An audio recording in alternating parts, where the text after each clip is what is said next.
বাংলাদেশের মুখপত্র এদেশের প্রতিচ্ছবি।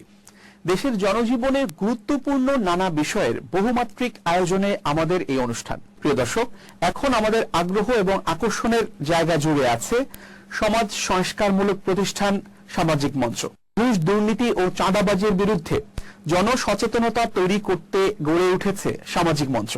এই প্রতিষ্ঠানের সাধারণ সম্পাদক হিসেবে দায়িত্ব পালন করছেন অ্যাডভোকেট বেলায়েত বেলাল। তিনি মনে করেন, সংবিধান সংশোধনের মাধ্যমে একক ক্ষমতা হ্রাস পেলে ফ্যাসিবাদ জন্ম নেবে না। প্রত্যেক শিশুর জন্য শিক্ষা, চিকিৎসা, আবাসন ও খাবার নিশ্চিত করতে পারলে সমাজে বৈষম্য অনেক কমে যাবে বলেও মনে করেন তিনি। আমার দীর্ঘদিনের স্লোগান ছিল, প্রায় 25 বছর আগ থেকে আমি যে স্লোগানটা দিতাম, আমি লক্ষ্মীপুরে আমি লিখে দিয়েছি, ঘুষখোর, দুর্নীতিবাদ, চাঁদাবাদ, লুটপাটকারীদেরকে ঘৃণা করুন, সামাজিকভাবে বয়কট করুন। সংবিধানের যে অসঙ্গতি আছে সেটা সংস্কারের একটা উদ্যোগ নেওয়া হয়েছে। এগুলি উদ্যোগ নিলে কিন্তু একক ক্ষমতা কিছুটা হলেও কমবে, আর একক ক্ষমতা কমে গেলে কিন্তু ফ্যাসিবাদ জন্ম নেয় না।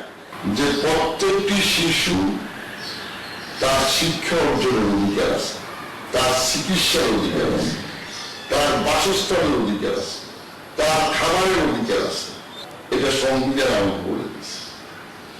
এই জায়গাগুলি যদি আমরা নিশ্চিত করতে পারি, একটা সুস্থ জাতি, শিক্ষিত জাতি আমরা গড়ে তুলতে পারি, আমাদের এই বৈষম্য থাকবে না। কে ধনী কে গরিব কিছুই থাকবে না। ওই মেধা এবং জ্ঞানের কাছে ওই গরিবের ছেলেটাও মৌলিক জায়গায় পৌঁছে যাবে। যদি রাষ্ট্র আমার শিক্ষার দায়িত্ব নেয়, রাষ্ট্রকে আমার শিক্ষার দায়িত্ব নিতে হবে, আমার স্বাস্থ্যের দায়িত্ব নিতে হবে, আমার বাসস্থানের দায়িত্ব নিতে হবে, আমার খাদ্যের দায়িত্ব নিতে হবে।